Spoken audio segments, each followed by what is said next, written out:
बिस्मिल्लाहिर्रहमानिर्रहीम। अस्सलाम वालेकुम। कैसे हो दोस्तों? मैं उम्मीद करता हूं कि आप सब खैर आफियत से होंगे। दोस्तों, इस वीडियो में मैं आपको पीटीके 77 के बारे में इंफॉर्मेशन दूंगा।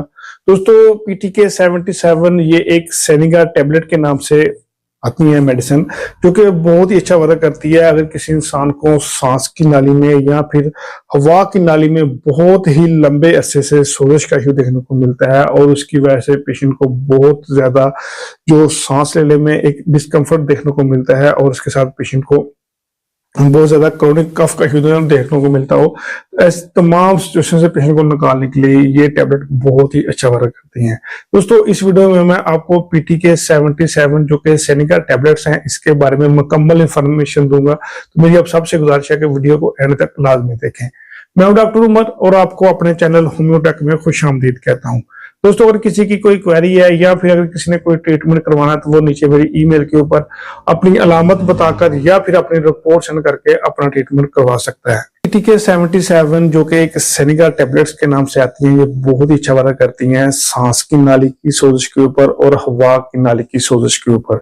यानी ऐसे अफराद जिनकी सांस की नाली में बहुत ही लंबे अरसे से सोजिश है या फिर उनकी जो खुराक की नाली है, हवा की नाली है, उसमें बहुत ही लंबे अरसे से सोजिश है और उसकी वजह से पेशेंट को बहुत ज्यादा सांस लेने में दिक्कत होती है या फिर जब इंसान सांस लेता है तो उसको बहुत ज्यादा एक अक्यूट क्रोनिक कफ का इश्यू जो ना वो देखने को मिलता हो।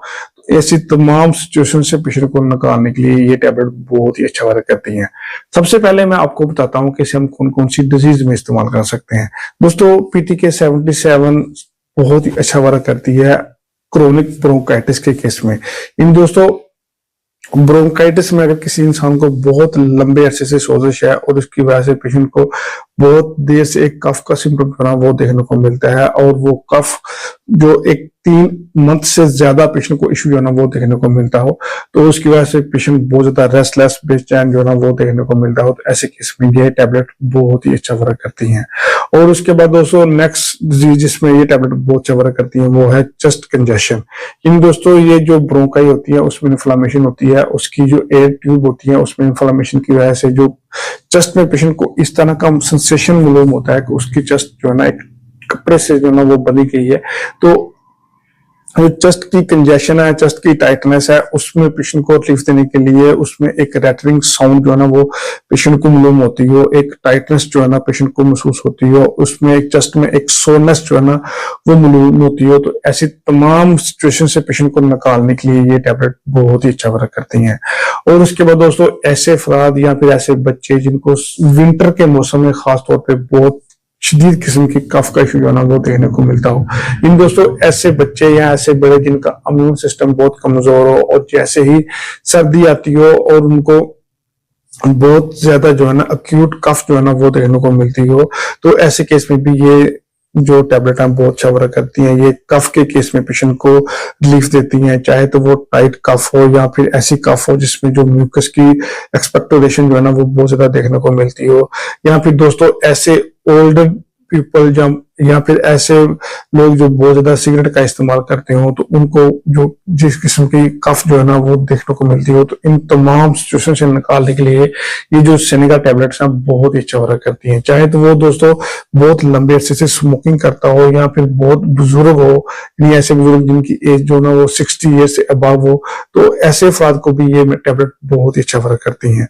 और उसके बाद दोस्तों, ये मेडिसिन कफ के केस में बहुत अच्छा वर्क करती है, चाहे तो वो वोपिंग कफ हो, चाहे तो वो क्रूप कफ हो, या फिर दोस्तों बार्किंग कफ हो, इन दोस्तों या फिर ऐसी कफ हो जिसमें पेशेंट को क्रैम्प जो है ना वो देखने को मिलते हो, या फिर ऐसी कफ हो जिसमें पेशेंट में जो म्यूकस की एक्सपेक्टोरेशन जो है ना वो देखने को मिलती हो, तो इन तमाम सिचुएशन से पेशेंट को निकालने के लिए ये सेनिगा टैबलेट्स बहुत ही अच्छा वर्क करती हैं।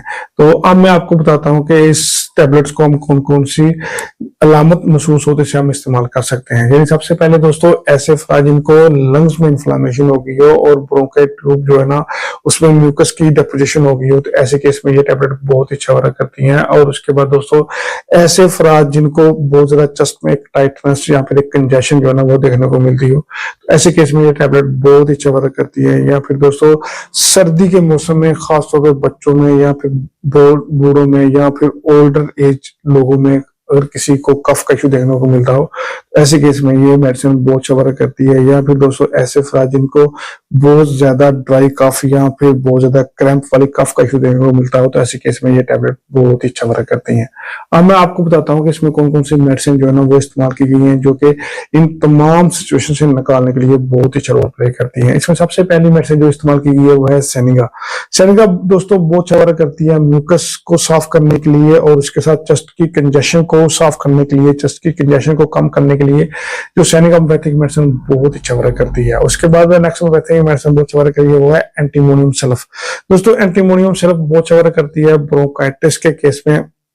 ऐसे अफराद जिनको ब्रोंकाइटिस में इन्फ्लामेशन हो गई हो और इसकी वजह से पेशेंट को एक कफ का सिम्टम देखने को मिलता हो और उसके साथ चेस्ट में एक टाइटनेस का इशू जाना बहुत देखने को मिलता हो, तो ऐसे केस में होम्योपैथिक मेडिसिन एंटीमोनियम सल्फ बहुत ही अच्छा वर्क करती है। और उसके बाद दोस्तों नेक्स्ट होम्योपैथिक मेडिसिन बहुत अच्छा वर्क करती है वो है हेपर सल्फर, जो कि इस कंपाउंड में डली हुई है। दोस्तों हेपर sulphur anti inflammatory medicine homeopathy की, और ये इन्फ्लामेशन को खत्म करती है, सोनस को खत्म करती है और टाइटनेस को खत्म करती है। इन दोस्तों रिस्पायरेटरी इन्फेक्शन को ये खत्म करने होम्योपैथिक मेडिसिन बहुत अच्छा वर्क करती है। उसके बाद दोस्तों नेक्स्ट होम्योपैथिक मेडिसिन बहुत अच्छा वर्क करती है वो है नेफ्तालिनम। दोस्तों नेफ्तालिनम ऐसे केस में बहुत अच्छा वर्क करती है जिसको बहुत क्रोनिक कफ जो है ना वो देखने को मिलती हो और उसके साथ पेशेंट को रिस्पायरेटरी इन्फेक्शन का इशू जो है ना वो देखने को मिलता हो, तो ऐसे केस में नेफ्तालिनम होम्योपैथिक मेडिसिन बहुत अच्छा वर्क करती है जो कि इस कॉम्बिनेशन में डली हुई है। उसके बाद दोस्तों नेक्स्ट होम्योपैथिक मेडिसिन जो कि इस कॉम्बिनेशन में डली हुई है वो है स्टैनम आयोडेटम। दोस्तों स्टेनम आयोडेटम ऐसे केस में बहुत अच्छा वर्क करती है जब किसी इंसान को क्रोनिक ब्रोंकियल जो सिचुएशन होती है उसमें बहुत लाउड आवाज में कफ जो है ना वो देखने को मिलती हो और उसमें स्पुटम की एक्सपेक्टोरेशन बहुत ज्यादा हो, तो ऐसे केस में मेडिसिन स्टेनम आयोडेटम बहुत ही अच्छा वर्क करती है। दोस्तों मैं उम्मीद करता हूँ कि आपको ये वीडियो पसंद आई होगी। मेरी आपसे गुजारिश है कि वीडियो को शेयर करें, चैनल को सब्सक्राइब करें और बेल आइकन लाजमी दबाएं। दोस्तों मैं ऐसे ही रोज डिजीज रिलेटेड नॉलेजेबल वीडियो लाता रहता हूँ, उसके मेरे चैनल को लाजमी सब्सक्राइब करें। Thank you, Allah Hafiz.